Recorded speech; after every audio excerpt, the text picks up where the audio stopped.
Oh, ayan, sa mga kababayan ko na gustong pumunta ng Al-Ula at explore, ang isa sa pinakamagandang tourist destination dito sa Saudi Arabia.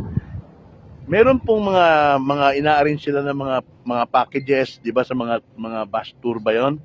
Ngayon, kung gusto niyo po yung talagang mapuntahan niyo lahat, mapasyalan niyo yung mga lugar na hindi nagagawa pag nag-ano ka, nagtutur ka ng bus, 'di ba? Yung sa bus tour ba tawag doon? Kung may sarili kang sasakyan at kaya mo rin naman pumunta rito, maganda na subukan mo magpunta rito. Tapos marami tayong mga kababayan dito na pag available sila, pwede niyong tulungan. Katulad itong grupo ng dalawang ito. Halika yung dalawa ito. Yan. Oh, pakilala kayo.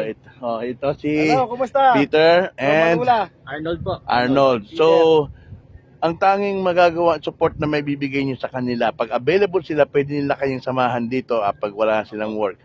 Sa kanila kayo bumili ng mga souvenir items. Yes. Okay, mamaya pupuntahan natin yung souvenir items nila para doon kayo bumili ng mga support natin sa kanila. Doon sila nagtatrabaho, sila yung mga souvenir items na nabibili nyo na hindi hindi nabibili Dito lang sana? sa Lula. Dito lang yung nabibili sa Al-Ula lang siya. Shop namin. Then, at the same time, pwede po nila kayo. Yan ang support nila sa inyo.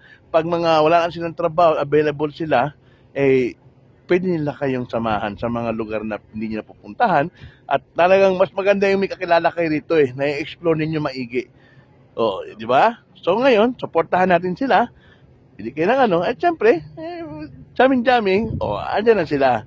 So, ayan, kaso dito, dinilaan nyo na kami ngayon sa may elephant track, tinan yung likod namin, no? Mukha siyang elepante talaga. Pag nasa malayo ka, akala mo nasa elepante ka. Kaya, yan ang isang maganda na dapat ninyong, halika picture tayo dito. Ayan, habang gumagawa tayo ng video.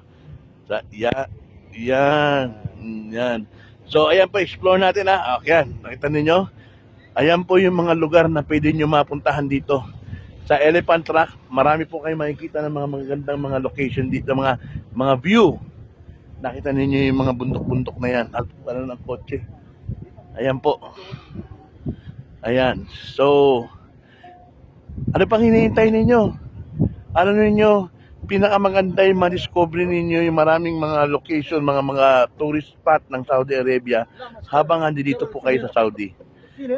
Wala na po kayong, di ba, pag sa Pilipinas ngayon, tapos hindi nyo mapuntahan itong mga area na to. Saka yung sasabihin, magsisisi kayo na sayang. Nung nasa Saudi ako, hindi ko napuntahan ito.